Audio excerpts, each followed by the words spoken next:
press the bell icon on the YouTube app and never miss another update. Namaste children. Today let us continue with the topic chemical coordination and integration. In our previous class we discussed about the structure of pituitary gland and we discussed about hypothalamus. In today's class we will discuss the hormones produced by pituitary gland and their function.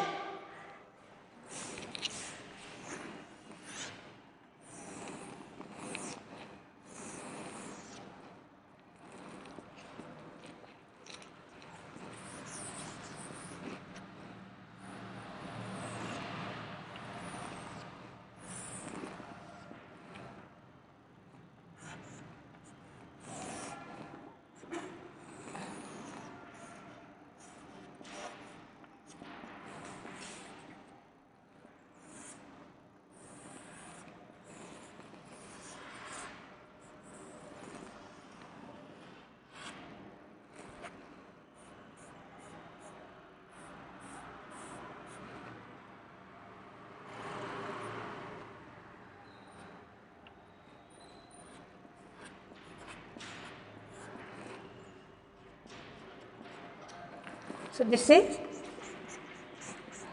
hypothalamus and this is pituitary gland.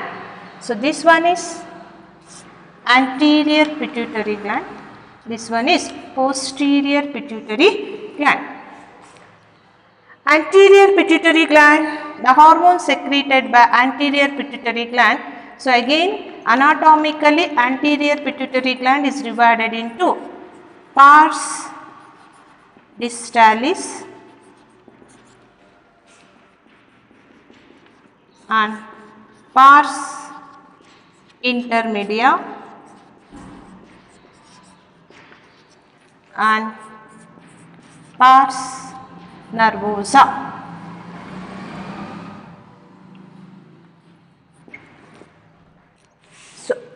Pituitary gland is divided into anterior pituitary and posterior pituitary.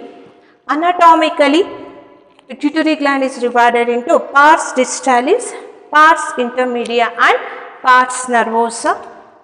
The hormones produced by the pars distalis is growth hormone, prolactin hormone, adrenocorticotropic hormone, thyroid stimulating hormone, follicle stimulating hormone and luteinizing hormone. 6 hormones are secreted by pars distalis: growth hormone, prolactin hormone, adrenocorticotropic hormone, thyroid stimulating hormone, follicle stimulating hormone and luteinizing hormone. From the pars intermedia, it secretes melanocyte stimulating hormone. From the pars nervosa, we get 2 hormones, oxytocin and ADH, antidiuretic hormone. So pars distalis and pars intermedia come under anterior pituitary gland. Nimi competitive alli keltare, they may ask how many hormones are secreted by anterior pituitary gland. So eshtagutte 6 plus 1, 7 hormones. Understood? If they particularly ask how many hormones are produced by pars distalis, then you have to write 6 hormones. Pars intermedia, only 1 hormone. Totally from the anterior pituitary gland we get 7 hormones. 1, 2, 3, 4, 5, 6, 7 hormones are produced or secreted by anterior pituitary gland and only 2 hormones are produced by posterior pituitary gland, that is oxytocin and vasopressin, that is antidiuretic hormone. Total number of hormones produced by pituitary gland andaga 9 hormones agutte. So in that 7 plus 2 it becomes 9. Understood? Let us discuss about each hormones with their function. Then growth hormone, It is also called somatotropic hormone.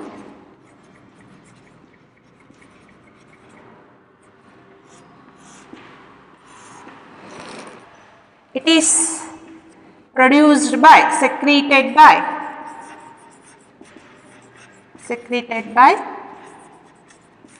anterior pituitary gland.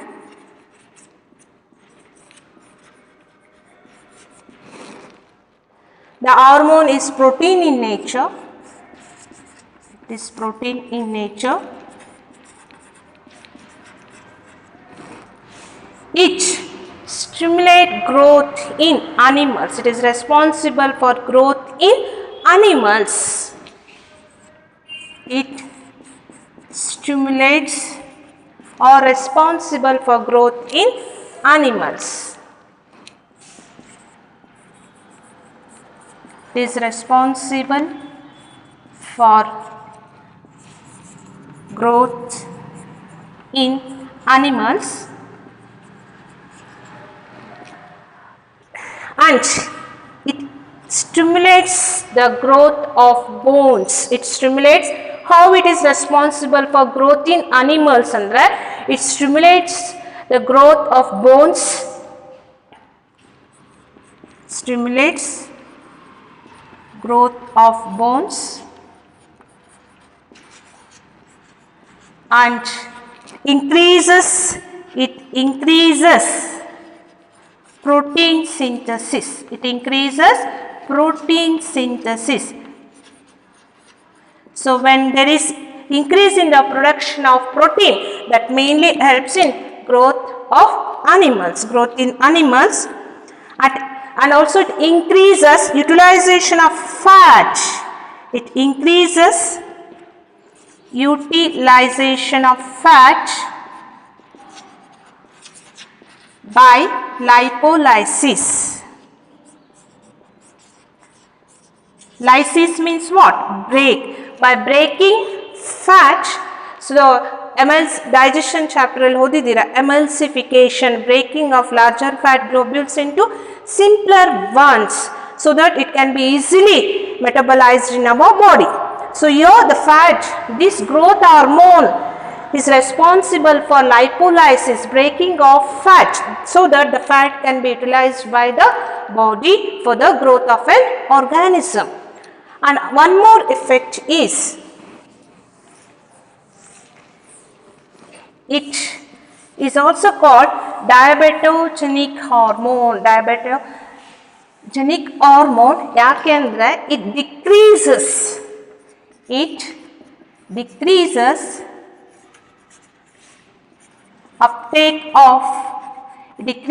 uptake of glucose by the cells.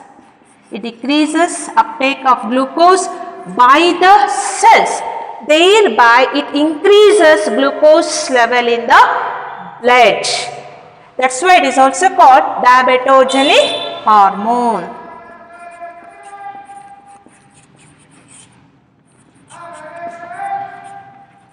Why it is called diabetogenic hormone? Because it decreases uptake of glucose. Glucose has to be taken by the cells. When there is breaking of glucose, then only the ATP is going to be released. So the glucose uptake by the cells will be reduced by the growth hormone, so that in the blood glucose level increases. Hagagi this hormone is called diabetogenic hormone. Understood? So the growth hormone, or it is also called somatotropic hormone, mainly helpful in the growth of an organism. It increases the production of proteins, and also it helps in utilization of fat by a process called lipolysis, and it decreases the uptake of glucose by the cells. Due to that, in the blood we can see increased level of glucose that leads to hyperglycemia. That condition is called that's why this hormone is called diabetogenic hormone. Then When there is excess of secretion of growth hormone, that condition is called hypersecretion of growth hormone.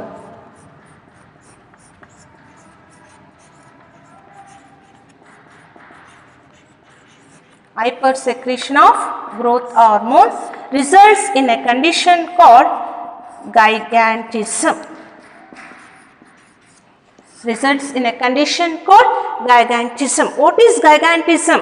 This hyper means excess, more amount of secretion of growth hormone results in a condition called gigantism.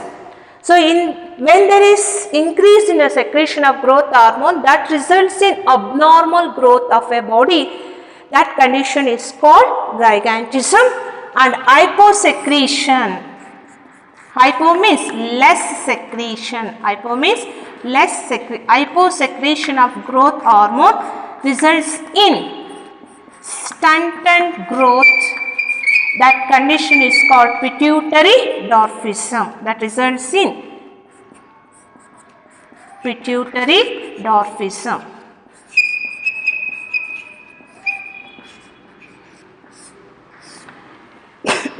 See, hypersecretion of growth hormone results in abnormal growth of an organism.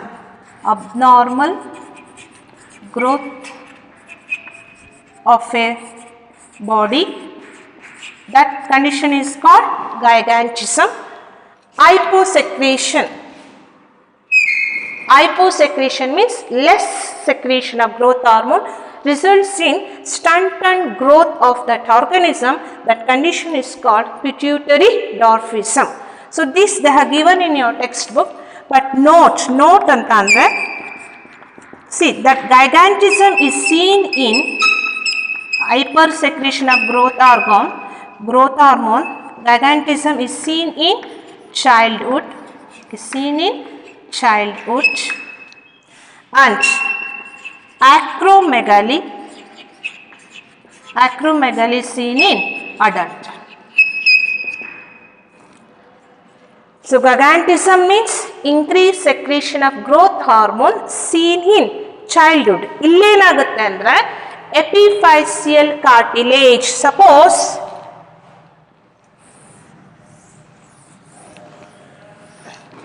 this is a bone. Epiphyseal bone edges alli we see a cartilage.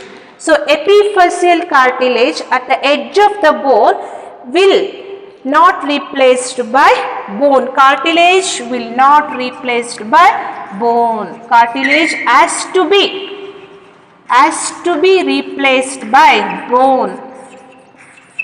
Illa andre enagutte cartilage growth aagtane hogutte. That increases the length of the limbs. Hagagi the height of the person increases. That condition is called gigantism.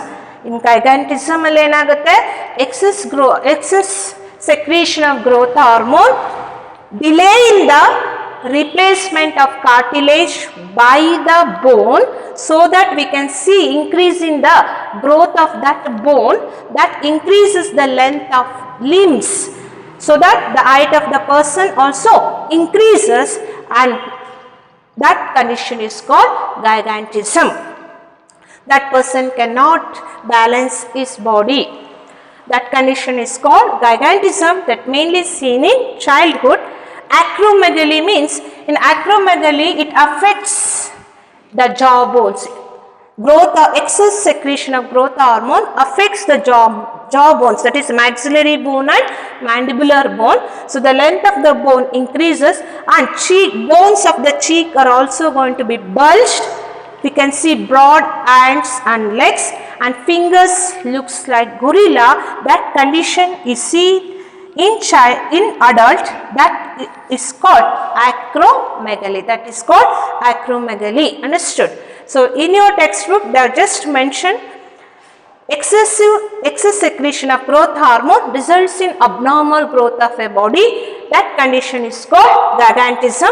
And hyposecretion of growth hormone or less secretion of growth hormone results in stunted growth. That condition is called pituitary dwarfism. That is about growth hormone. Understood?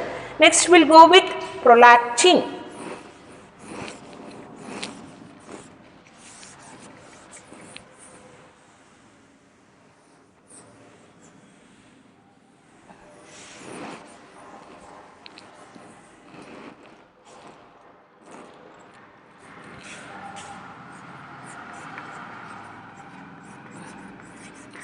Prolactin hormone is also called lactogenic hormone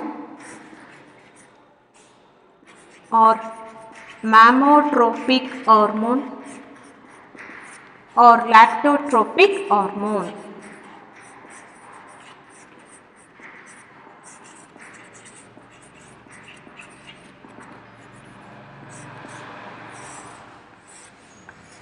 So this prolactin is also secreted by anterior pituitary gland. It is also secreted by anterior pituitary gland. Its effect is seen in females.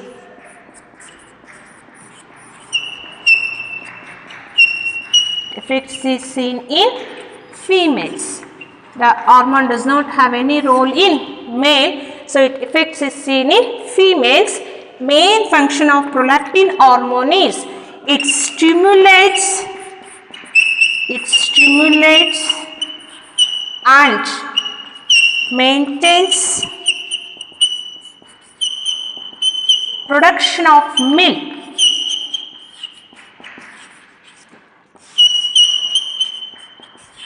Production of milk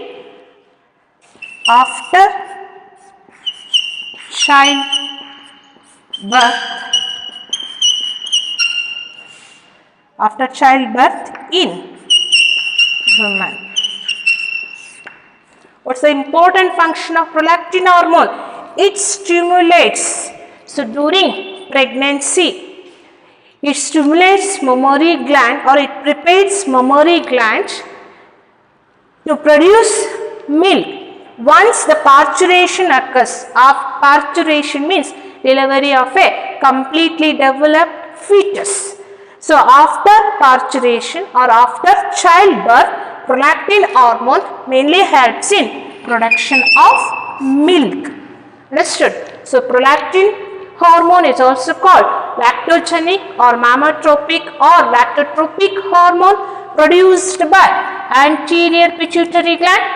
Its effects is mainly seen in female. It doesn't have any role in male, and it stimulates and maintains production of milk after childbirth in women. It is responsible for lactation in women. Lactation means breastfeeding. So immediately after giving birth, she is with the help of mammary gland, she feeds her baby or she gives nourishment to her baby with the help of milk that is mainly produced by a hormone called prolactin hormone. Prolactin hormone helps to stimulate and maintain production of milk. Understood? After childbirth in women. That is about the hormone prolactin.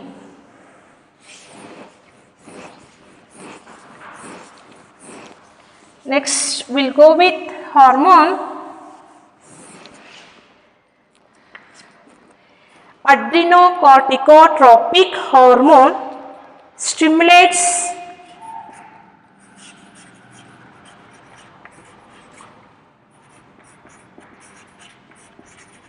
adrenocorticotropic hormone stimulates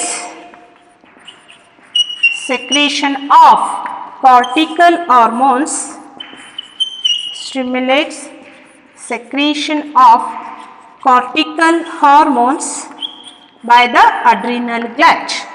So adrenocorticotropic hormone acts on adrenal glands and is responsible for secretion of cortical hormones.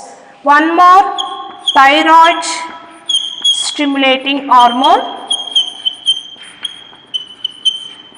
It stimulates thyroid gland to release hormones called thyroid hormones like T3 and T4 hormones.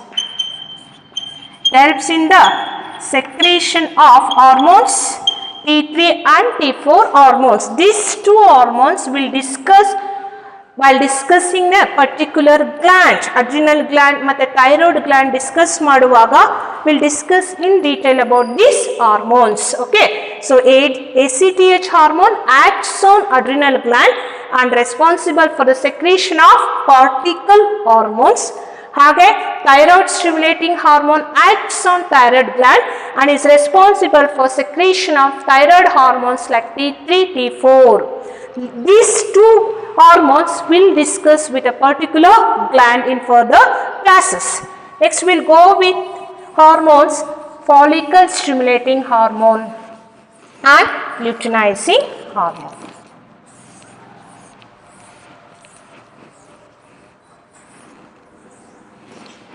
Follicle stimulating hormone and luteinizing hormone are called gonadotropic hormone.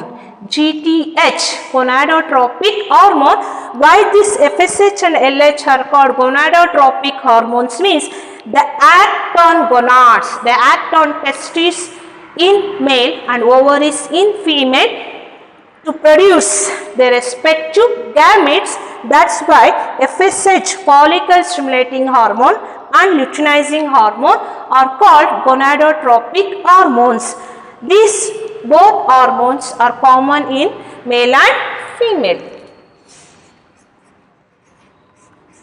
Follicle stimulating hormone.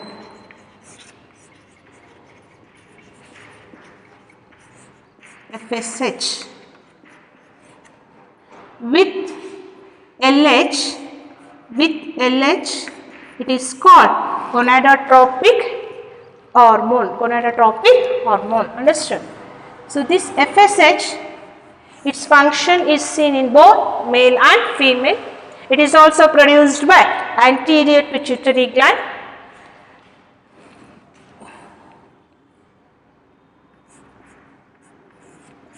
FSH in female.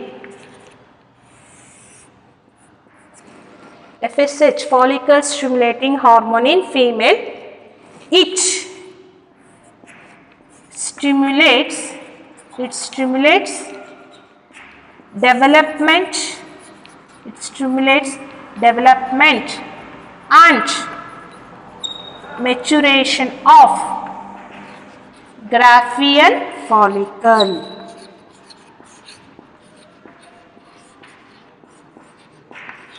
It stimulates development and maturation of Graafian follicle and it stimulates secretion of estrogen by follicular cells.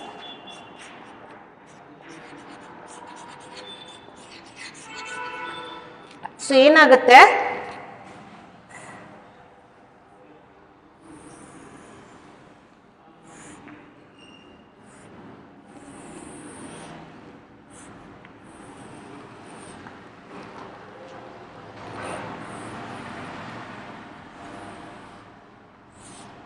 so this is ovary,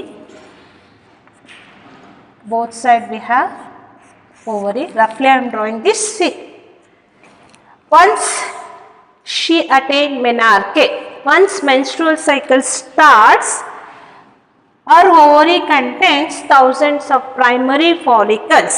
So primary follicle ididenagutte, it becomes matured Graafian follicle. Ovary ಒಳಗಡೆ once she attains menarche or once she attains menstrual cycle, in her ovary every month ಅಂದ್ರೆ ಪ್ರತಿ ತಿಂಗಳು ಒಂದು ovum release ಆಗುತ್ತೆ ಯೂಟರಸ್ಗೆ. So that ovum is released because of the maturation of primary follicle into matured Graafian follicle. So this follicle stimulating hormone acts on primary follicle and convert that into matured Graafian follicle. This one is, so in detail you are going to study in your second PUC under human reproduction. ಇವಾಗ ಇಷ್ಟೇ ತಿಳ್ಕೊಂಡಿರಿ. In ovary primary follicles are present and they convert into matured Graafian follicle with the help of hormone, follicle stimulating hormone. And this Graafian follicle, it contains cells. These are follicular cells. ಈ ಮಧ್ಯೆ ಏನಿರುತ್ತೆ, we have ovum, female gamete called ovum is present.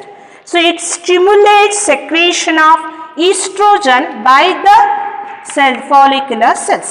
ಈ cells ಏನು produce ಮಾಡುತ್ತೆ, the cells of Graafian follicle secretes a hormone called estrogen, which is responsible for female secondary sexual characters. Understood? So follicle stimulating hormone in female is responsible for development and maturation of Graafian follicle.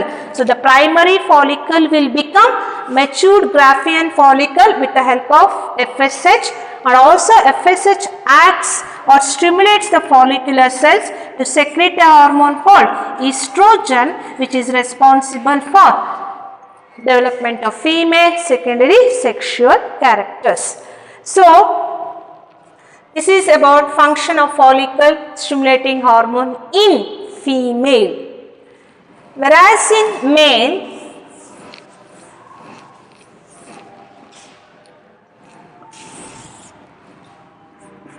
FSH in male, it stimulates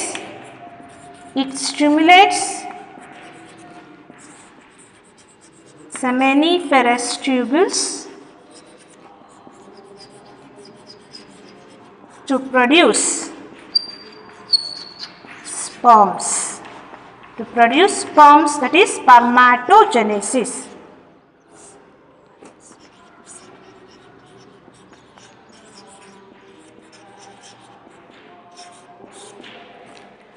Follicle stimulating hormone in males stimulates seminiferous tubules to produce sperms. Seminiferous tubules to produce sperms means, ನೀವು different ಇದನ್ನ note ಮಾಡ್ಕೊಳ್ಳಿ. FSH in female mainly stimulates the development and maturation of Graafian follicle, and also it stimulates follicular cells to secrete estrogen, whereas in male it stimulates seminiferous tubules and helps in the production of male gamete. So seminiferous tubules ಎಲ್ಲಿರುತ್ತೆ ಅಂದರೆ,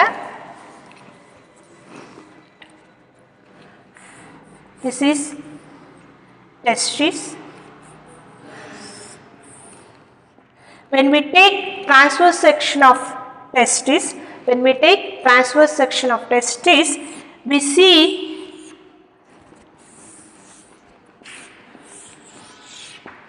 see circular cells called, these are seminiferous tubules.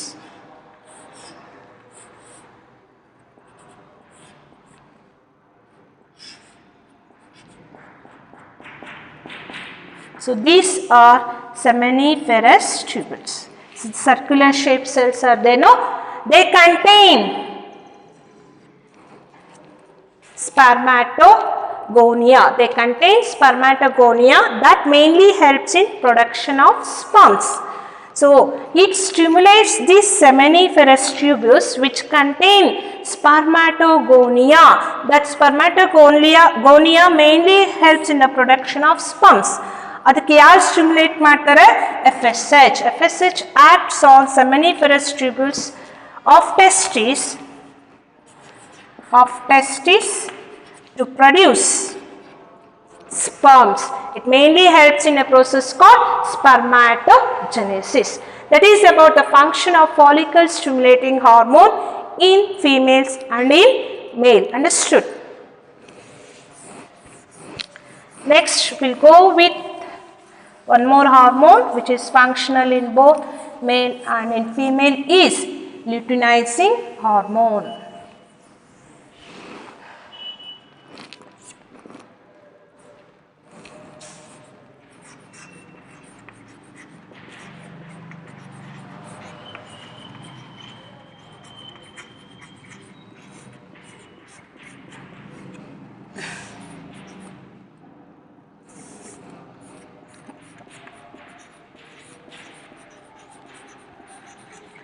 So LH in females, it induces ovulation. It induces ovulation.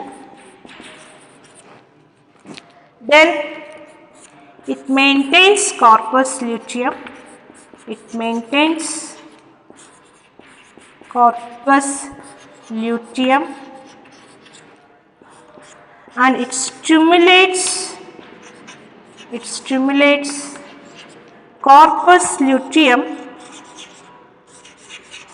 to produce hormone progesterone.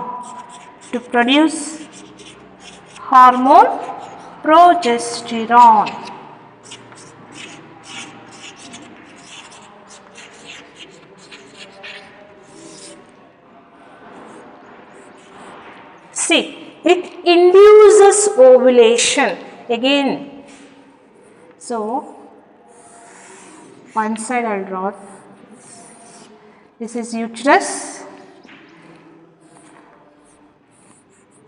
This is ovary. So, follicle stimulating hormone ಏನು ಮಾಡಿತ್ತು? That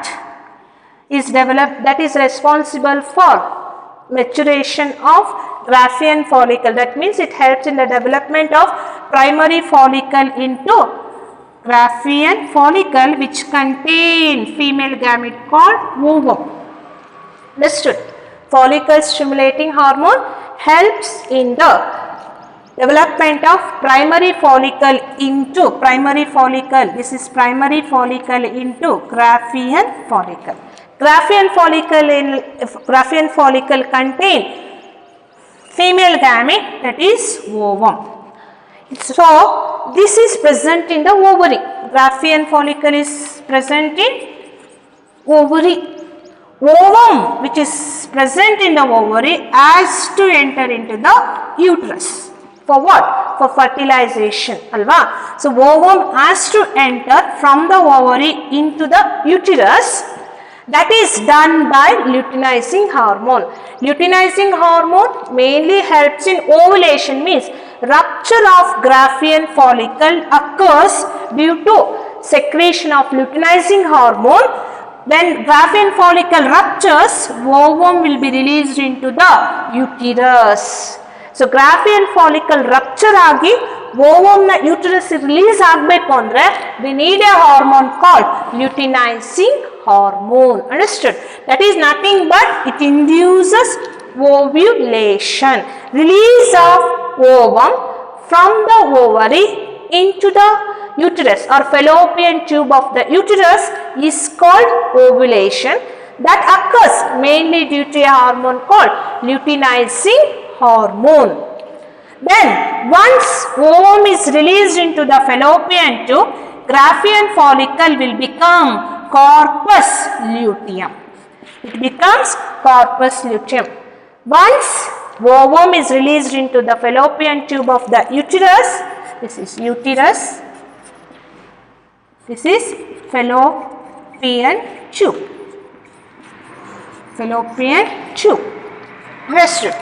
Once the ovum is released into the fallopian tube, Graafian follicle will convert into corpus luteum under the hormone luteinizing hormone, and this corpus luteum produces a hormone called progesterone. Corpus luteum produces a hormone called progesterone. It mainly helps in maintaining endometrium thickness. Idella nevu once you go through next, I think in 10th you have read reproduction, alva. So there this progesterone mainly helps in maintaining endometrium thickness. Endometrium thickness is very important for maintaining pregnancy. So that will you are going to study in detail in your further classes. So today in this class you just remember luteinizing hormone in females induces ovulation. It maintains corpus luteum and induces or stimulates corpus luteum, produce a hormone called progesterone.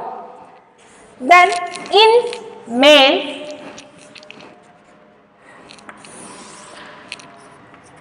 LH in male, it stimulates Leydig cells,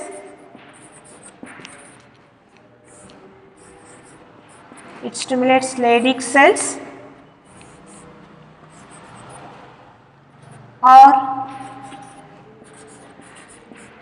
interstitial cells to produce testosterone, androgen called testosterone. In male, the LH in male is also called as interstitial cell stimulating hormone. Interstitial cell stimulating hormone in male, not in female. So, LH luteinizing hormone in male is also called as interstitial cell stimulating hormone because it stimulates Leydig cells or interstitial cells. When you take transverse section of testis, we see seminiferous tubules. So, these are seminiferous tubules on which follicle stimulating hormone acts.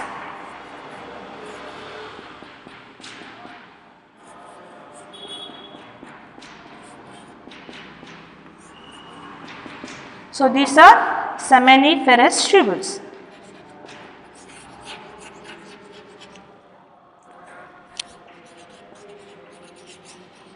So, seminiferous tubules.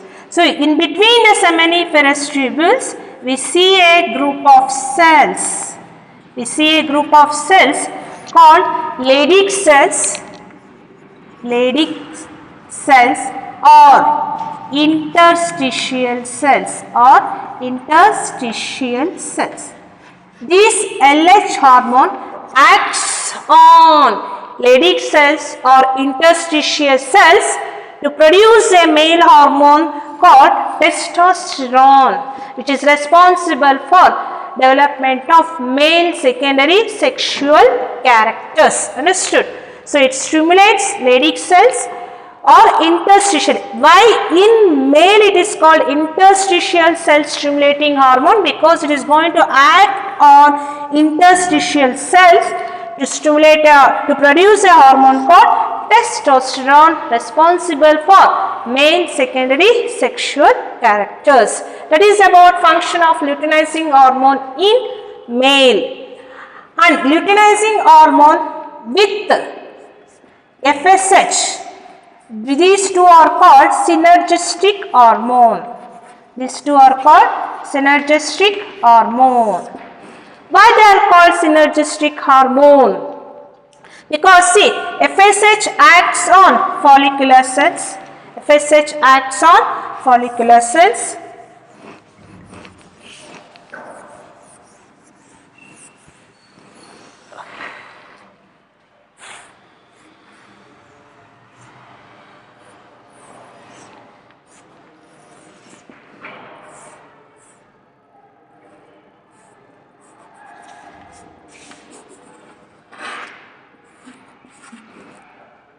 So, here FSH, follicle stimulating hormone, acts on follicular cells and helps in production of sperms.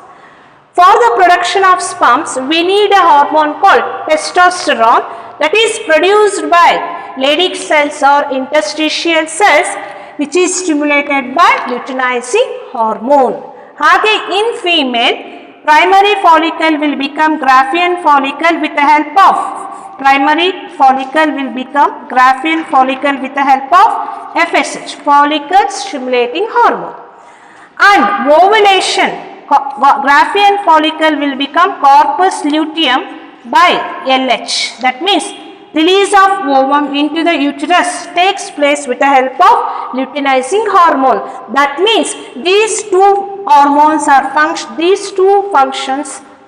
these two hormonal functions are synergetic in effect. Synergetic means without these two hormones complement the function of each other. These two hormones complement the function of each other, and to get a full hormone effect, the function of both hormones are very much important. ಇವಾಗ female ಅಲ್ಲಿ primary follicle will become Graafian follicle with the help of follicle stimulating hormone.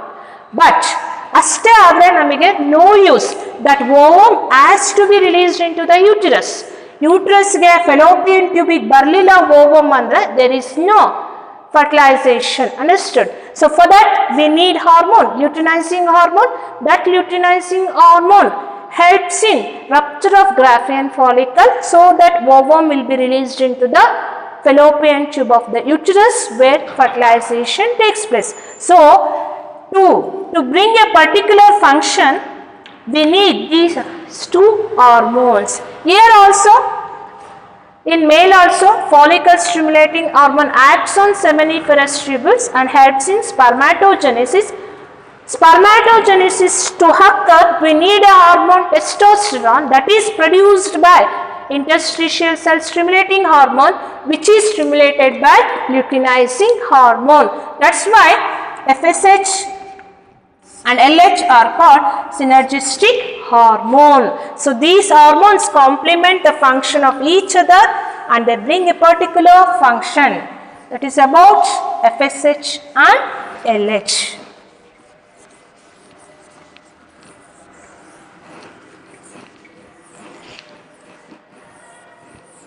So we'll discuss about melanocyte stimulating hormone and oxytocin and antidiuretic hormone in the next class. Understood?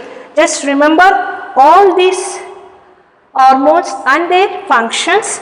Every hormone is very important and you can get 2 or 3 questions in your competitive exams. Understood? So anterior pituitary gland releases totally 9 hormones. In that pars distalis, from pars distalis it releases growth hormone, prolactin hormone, adrenocorticotropic hormone, thyroid stimulating hormone, follicle stimulating hormone and luteinizing hormone. So remaining hormones like melanocyte stimulating hormone from pars intermedia and pars nervosa releases, posterior pituitary gland releases 2 hormones, oxytocin and antidiuretic hormone, that we'll discuss in our next class. Thank you.